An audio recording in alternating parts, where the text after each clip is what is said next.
Hello and welcome back to another episode of Only a Bag, an Italy travel podcast. I'm Darcy Melton. And I'm Nathaniel Mellor.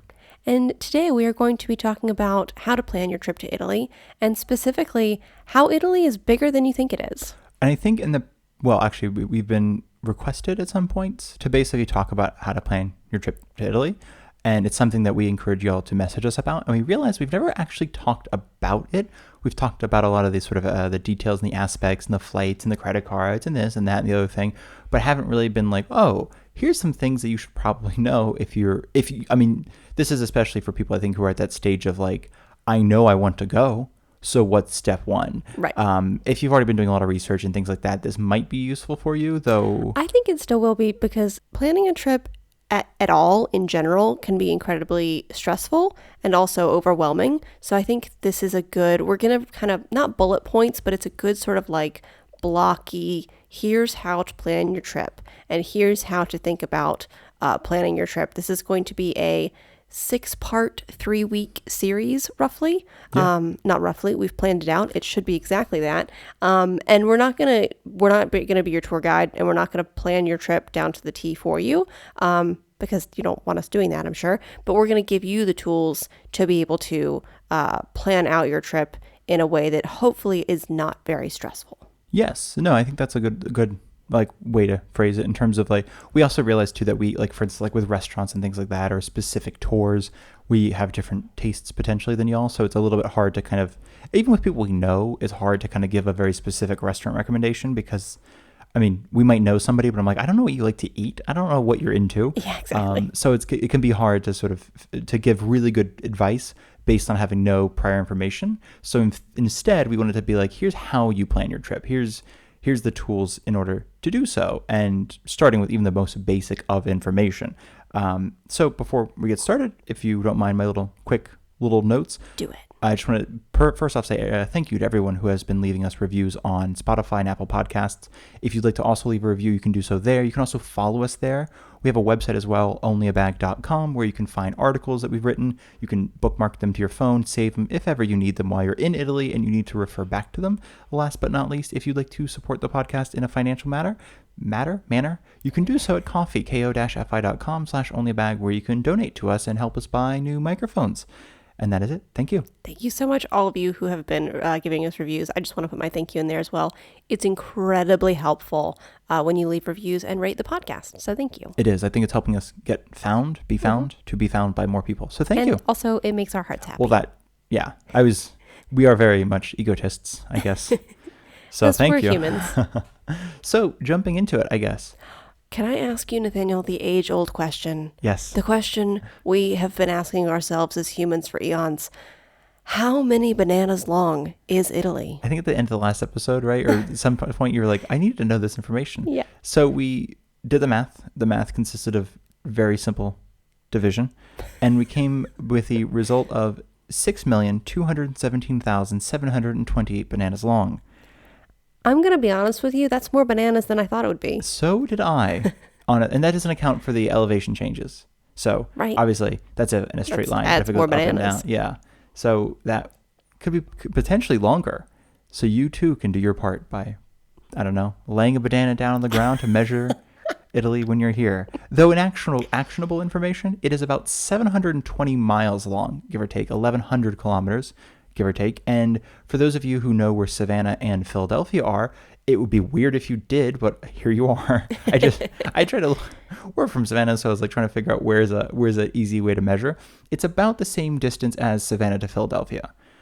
Basically, is the length of the country. Okay. It's just a little bit longer than, I think, if I'm not mistaken, I looked at Florida's length. Florida's about 610, give or take, miles long. It's about 100 and some odd miles longer than that. But I honestly don't know how Florida is in terms of highway system, and also in terms of speed. And I say that too because the highways here can be a bit difficult to, they're not, I mean, they are north and south and east and west kind of thing, but sometimes it's like that hub and spoke system more than like a straight line. So sometimes you are going east, west, as it sort of hub and spokes its way up Italy or back down. So yeah, just want to throw that out there. I have some size statistics. Love it. Okay, let me share them if I may. Italy is smaller than California, Okay. I know. By square footage or length? By area. Okay. Yes. Nice. So, sorry. Hopping into the area. I wanted to know sort of, just altogether wise, how it compared to some states. So it's about 30% smaller than California. Obviously, it's not the exact same shape, but just if you put the area together.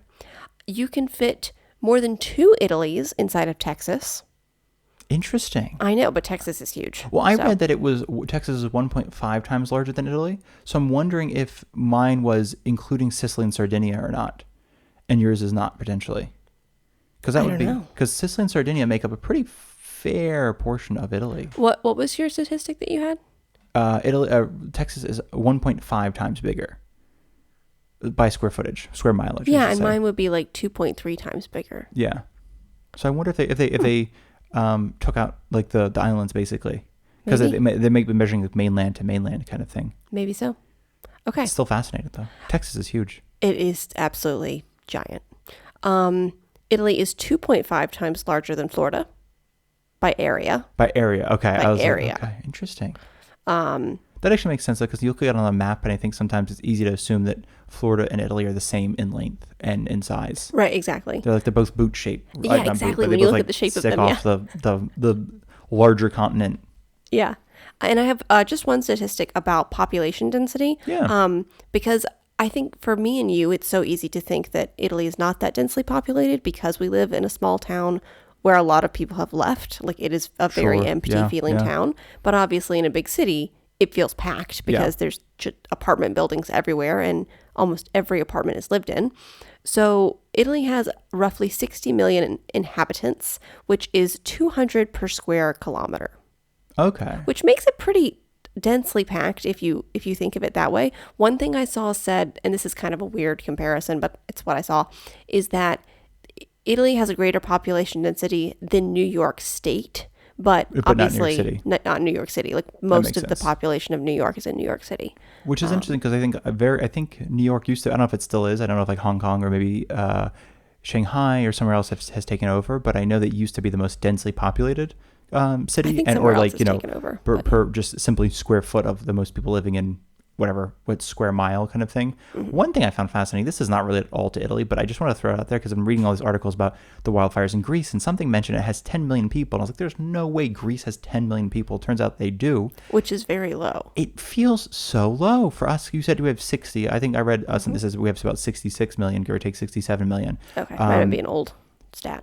No, and I'm just curious. So like at least both 60 is what So I think that's fascinating that, I mean, I don't know. In my mind, it's just we're similar. Like Greece has a similar amount of people. That is exactly what I thought as well, which it's not, apparently. It's got a lot fewer people than Italy. So I guess this is good information for y'all coming, hopefully. But at least, I think a lot of this is simply to say that Italy is probably bigger than you think it is, and that mainly the reason we wanted to talk about this is because it seems really common on Reddit specifically, or TripAdvisor, the Rick Steves. I think they have a forum page that sometimes I'll look into, not like to answer questions, but just kind of see what people are talking about. And it does seem really common that people say like, oh, I'm thinking we'll have breakfast here and then drive over there and do something there. And everyone's like, do you know how far apart those are? Like, how big do you think Italy is? And then it's not very practical to have breakfast in Rome and then lunch in Venice. I mean, I guess you could, but in theory, I think more so than in practice. I mean, even in practice, it would take. I mean, you could in theory and in practice, I guess, but it's exhausting. Yeah. And I think somebody like on Reddit, I remember because it stuck in my mind a few months ago. They mentioned something that they want to come to Italy for the vibes, and like they're like, I don't know, like just take a Vespa between towns. And a lot of the people who obviously were Italian, you were telling me about that we don't know personally, wanted to just drive a Vespa all around the country. Yeah. But their trip was also like very short, so they wanted to see the entire country by Vespa in like 3 days. And people were very, very politely being like, "Do you know how fast Vespas go? Yeah. And do you know how big Italy is?" Yeah, exactly. And that there are giant highways connecting cities, not necessarily like, I don't know, like it's not a country lane between major cities. Yes. So that was, we kind of wanted to, I don't know, not even dispel notions or anything like that, but just more be like, just so y'all know, it is a country with highways and a rail system. The rail system's phenomenal, obviously, let's be honest. And it is, while I think the rail system is good, and I think when I say it's bigger than you think it is, you might think it's you might be like, oh, Italy is in fact smaller than I think it is.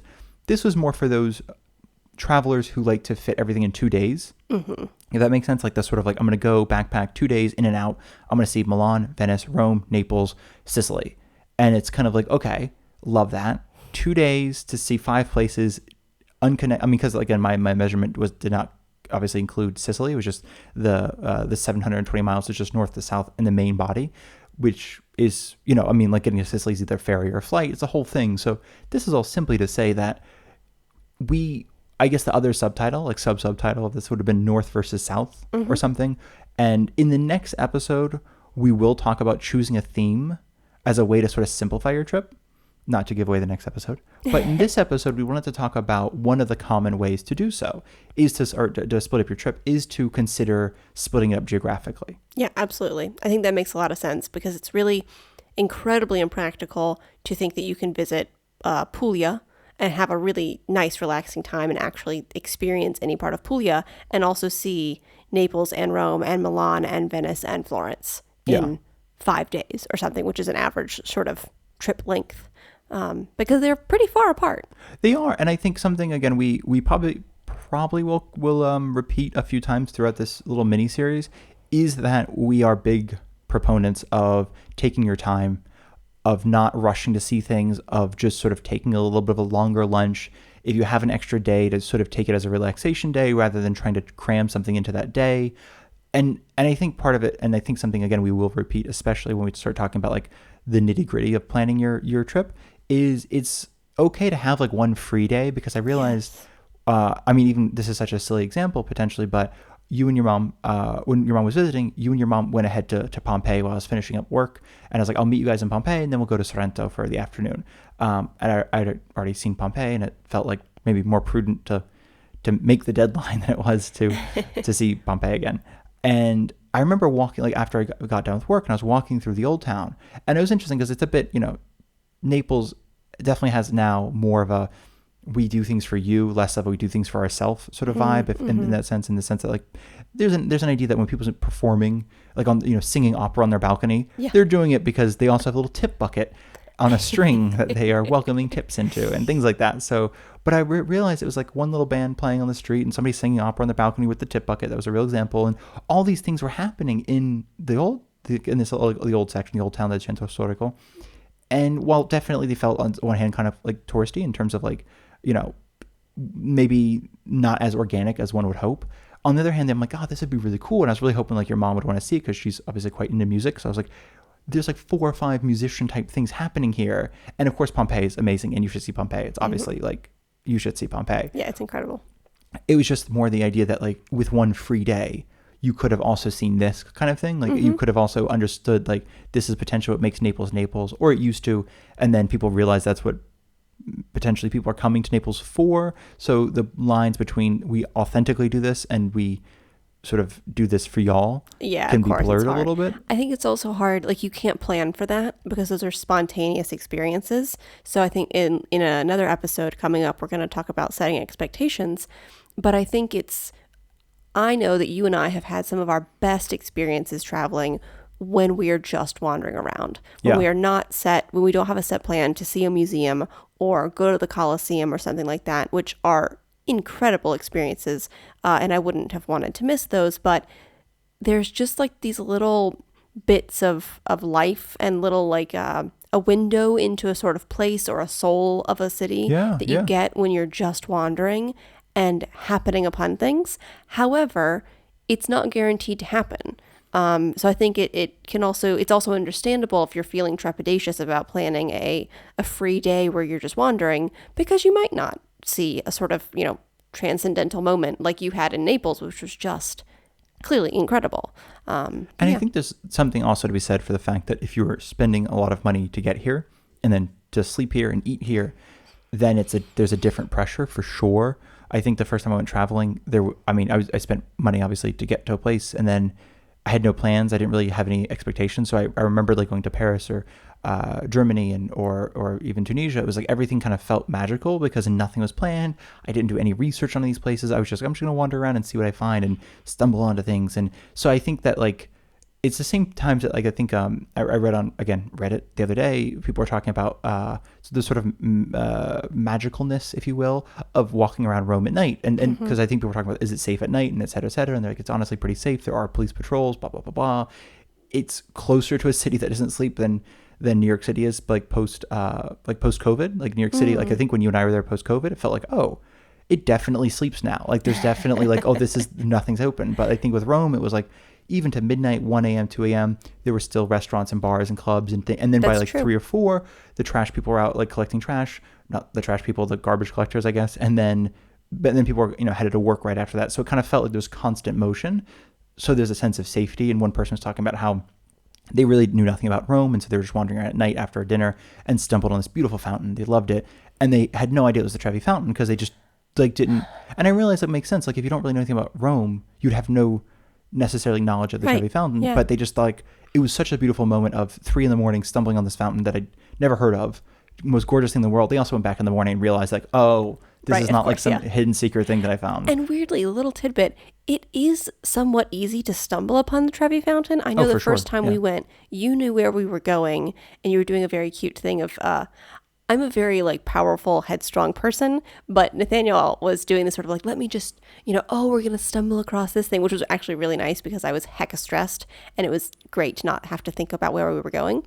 Anyways, you were like, oh, I don't know, maybe let's just take this street. He knew exactly where we were going, and I had no idea. And then I felt like I had stumbled upon the Trevi Fountain because it's almost hidden behind a couple of buildings. Like, it's just kind of in a piazza. Little piazza, yeah. Exactly. So it makes sense. It is, you can stumble upon it if you don't know where you're going. And I think the same with Spanish Steps. They're just like, oh, they're there. Oh, that's cool. That's it. That's like, there's not like, there's one road, a few roads leading to it, but it's not like something where you assume that all roads will lead to it. It's kind of like, oh, it's there. So yeah, this is all to say, and I know we're getting a little bit off topic. I apologize. Appreciate you guys sticking with us. I'm assuming you are, not skipping ahead.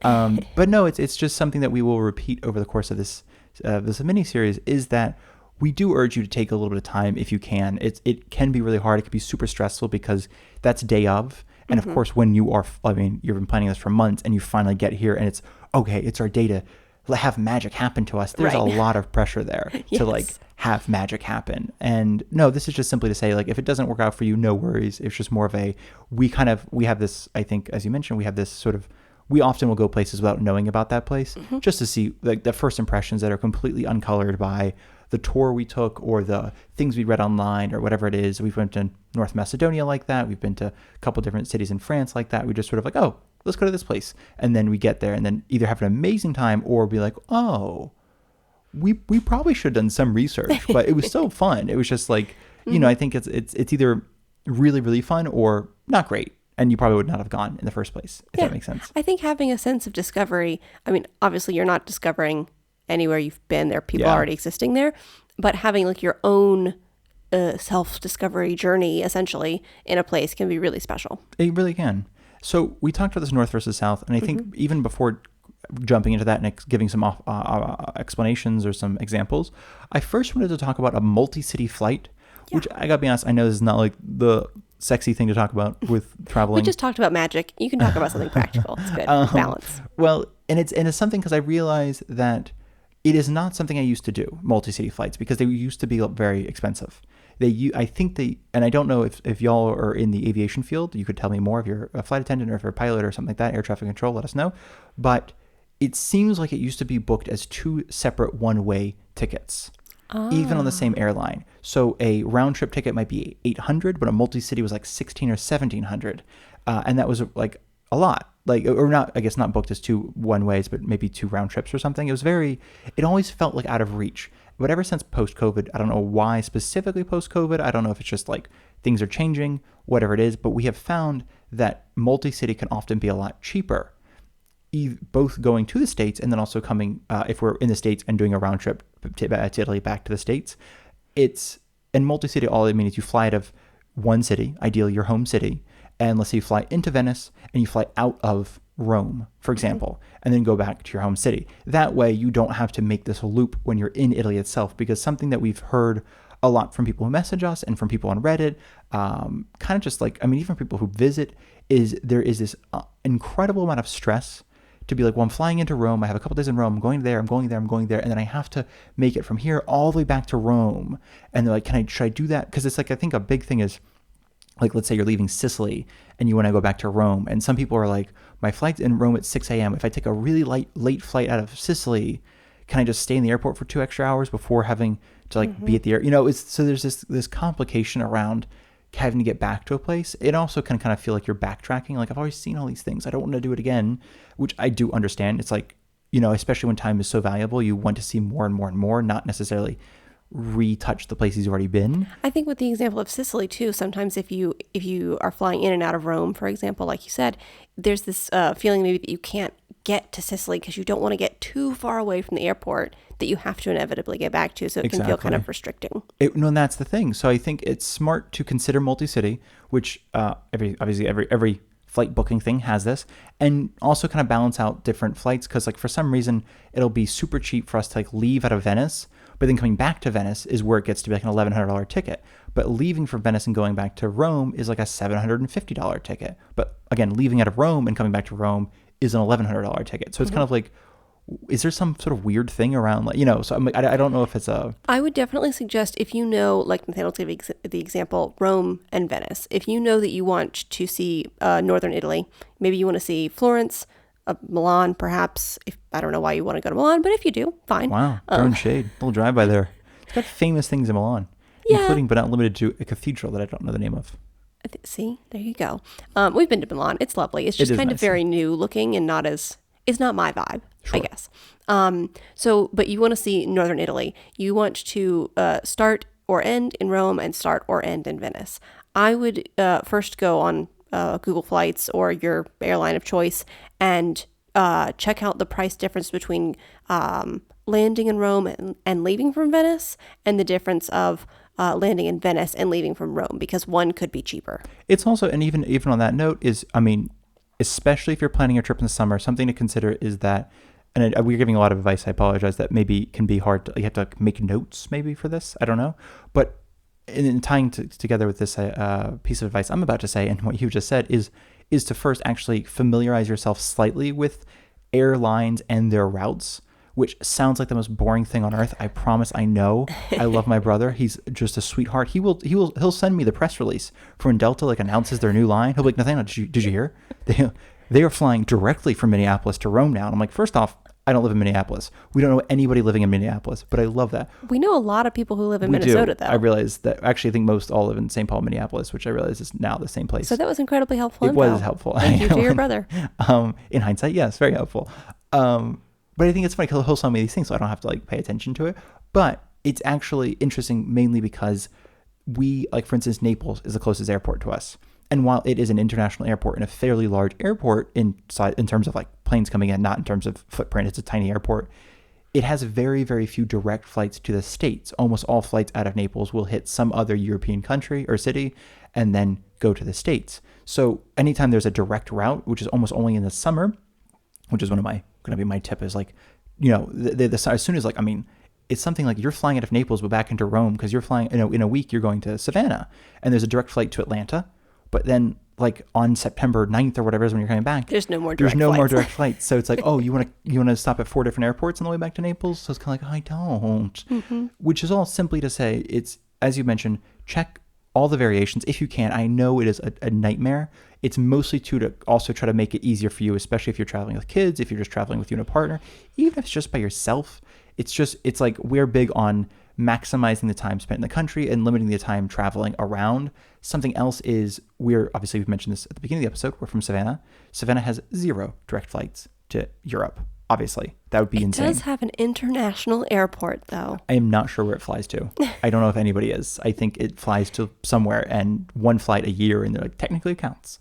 And the reason I mention this, though, is if we owned a car in Savannah, which would be insane to own a car in Savannah right now for not the fact that we don't live there, but it would be easier to drive down to Jacksonville, for example, and fly out of Jacksonville, because there are direct flights from Jacksonville to Venice and I think to Rome, not to Naples, unfortunately, but essentially 2 hours of driving saves us this 5-hour short, puddle jumper type thing to Atlanta or to JFK, God forbid, or to Detroit, which is a lovely airport, and then a couple hour layover, and it's like there's all these moving parts, but if we were just to drive 2 hours, it saves it all, which is all simply to say, I know this is like not the fun part of planning a trip for sure, and it could be super, super, super overwhelming.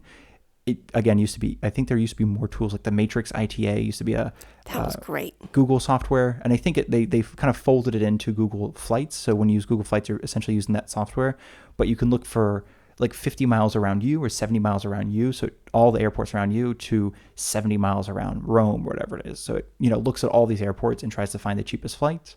So that's essentially, that was one, is the multi-city.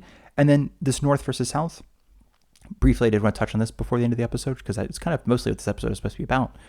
But north versus south, I think, is often separated between like Rome, right? Mm-hmm. Rome is either the southernmost point of your trip if you're going north, and the northernmost point of your trip if you're going south. Is that fair? I think that's fair to say. Yeah, absolutely. On that note, I would personally recommend separating the islands from any trip that you do on mainland Italy. That is just us in terms of travel time, in terms of flights, in terms of limiting time spent in airports. But if you're going to go to Sicily, I would almost make that its own trip. Oh, I see what you mean. Not like Capri or Ischia, but like the larger islands. Yes. Okay. Sardinia or Sicily. For sure. Because I think some people are like, I want to go there, and then I want to fly over to Sardinia, and then I want to fly, it's just, and I'm always, and this is me, like the quickness, I guess, of trains in Italy makes sense in terms of like, I would rather spend, I think, the 5 hours on a train, I think, from Rome to Venice, 5 to 6 hours on a train from Rome to Venice. Then I know, but some people would prefer to fly from Rome to Venice. In my mind, I'm like, that's just, it almost feels like I'm spending 5 hours anyway, because you got to go through security, you got to be at the airport an hour early, then you have to do that. Just there's like this whole system around it that I'm like, plus the train drops you right in the middle of town. The airport is not in the middle of town for Venice or for Rome. Obviously, that'd be insane. So all this is simply to say is, in your planning, north versus south is an easy way to separate it. Mm-hmm. And that is, I think, the starting place, I think, for a lot of how we would recommend traveling in Italy. Yeah, if that makes absolutely. Sense. I would consider it north of Rome, south of Rome, to the body, inside the body of Italy, but then Sicily is like a different country. Yeah, no, I think. But also when you're thinking about like the vibe, the energy, how your trip is going to be, Sicily is very much a different place than, it's similar to southern Italy, but southern Italy is different. Northern Italy is different than southern Italy. So you're going to see all different things in these places. And it likely is not possible to see all of those places within 5 days. And I think that's a thing. That's why we recommend separating that north versus south is, and 5 days is a good example. I think some people just take a week off, and then it's 1 day of arrival time, 1 day of leave time, giving you 5 full days in the country. Obviously, if you're here for like 10 days, your mileage may vary. But also still, even if you're here for 10 days, you and I spent 12 days, I think, in I think 5 in Venice and 5 in Florence, something like that. And that was just two cities, just, just like a little holiday in January. So again, your mileage totally may vary on this in terms of like, I want to spend 1 day in Siena, I want to spend 1 day in Florence. But I guess basically accounting for the fact that arriving, you lose a few hours, you have to check in, et cetera. So it becomes this sort of thing where you're boiling it down to, your 1 day of seeing something actually is like 5 or 6 hours of seeing something. And that's not a great, almost like going to the Uffizi, for example, is a terrible use of time, because while the Uffizi is amazing in Florence, that in itself takes about 5 hours. Yes. So it's like you could see the entirety of Florence. I really would not recommend anybody plan on being in a city for 1 day unless you have a home base sort of situation and you'd like to take a day trip. That's one thing. But even in that way, you're not going to have very much time inside of a city. I think it's easy to think like, I'm going to spend 1 day in Florence and 1 day in Venice. But like you just said, when you factor in travel time, you're left with just a few hours. And I think that's a big thing too. Like, if I may, it's almost, and again, this is up for you, check in with yourself and how you feel around certain places for sure. Again, for me, I'd rather get a little bit bored with a town or city before leaving rather than leave being like, I wish I saw more of it. Because then I think, and I will talk about this in the next episode, FOMO, the fear of missing out. I think when we only go to a place for like 1 day, I always feel like I really wish we had like 5 or 6 more hours, because I'd rather get bored and know I saw everything and enjoyed myself rather than feeling like I saw very little of it, knowing there was more to see, and then being like, now I'm leaving. But it's also because part of it is, especially for you potentially as a tourist, the likelihood of you ever coming back to Italy. Like, we live here, so it's one thing. But if you don't live here, if you're coming here from the States or from England or from Australia, or wherever else people are listening to this podcast from, Canada, then it's sort of like, why not France? Or why not literally anywhere else the next vacation time you have? Why, so I think some people obviously love Italy, and we've heard and know people who are like, the only places I've ever visited outside the States is Italy. Like I went once, I loved it, and I couldn't imagine going anywhere else kind of thing. So I'm like, that's phenomenal. So you're probably going to see multiple cities over the course of your different visits here. But if you're coming from this place of, I'm only going to go once or twice, we highly recommend focusing it either in the north or the south, just breaking it like that, or even choose 3 cities. That's the easiest thing to do. Rome is a great city.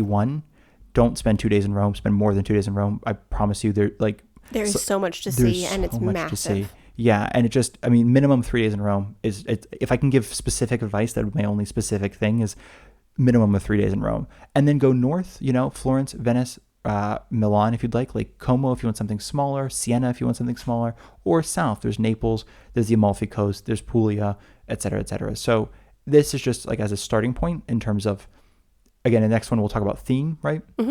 But this is just a small thing to kind of get you started, get you thinking about like being okay with not seeing everything on your first trip or your second trip or your 1,000th trip, however often you've come here, and instead focusing on one specific area. Yeah, absolutely. I think it's super easy to over plan and think like, oh, I have to see all of these cities. But when you plan to see every place, it can be hard to actually experience it because you're stressed about getting to the next mode of transportation or your next booked event. Exactly. And I think that's it for this episode. Yeah. The next one, however, will come out on Friday. This is our first time experimenting with this schedule. We're going to try it for this next 3 weeks. I think we want to, for this mini series, it's a good experimentation phase. So this is coming out today, Monday. And then, well, I'm saying that because I'm recording this on a Tuesday and I've gotten both days wrong. On a Wednesday. Y'all, it's been a week. Yesterday, Nathaniel didn't know what day it was. I thought it was Saturday yesterday. So I'm not. And yesterday was Monday. So this podcast episode is coming out on a Wednesday. Our next episode will come out on Friday. Yes. And then Wednesday and Friday, and then Wednesday and Friday. That's for y'all. I mean, to maybe just kind of break up the listening a little bit. So because we realized the whole point of making these shorter, so you can kind of like not have to hear us for 1 hour going on and on and on. But we realized putting them out at the same time together kind of felt like, oh, we're doing the same thing again. So we figured separating it a little bit, see what happens. We might change this in the future. It might be a Tuesday, Thursday, might do a Monday, Wednesday type thing. But for now, Wednesday, Friday. And we hope you enjoy this episode. And thank you all so much for listening. Thanks for listening. Tanti abbracci.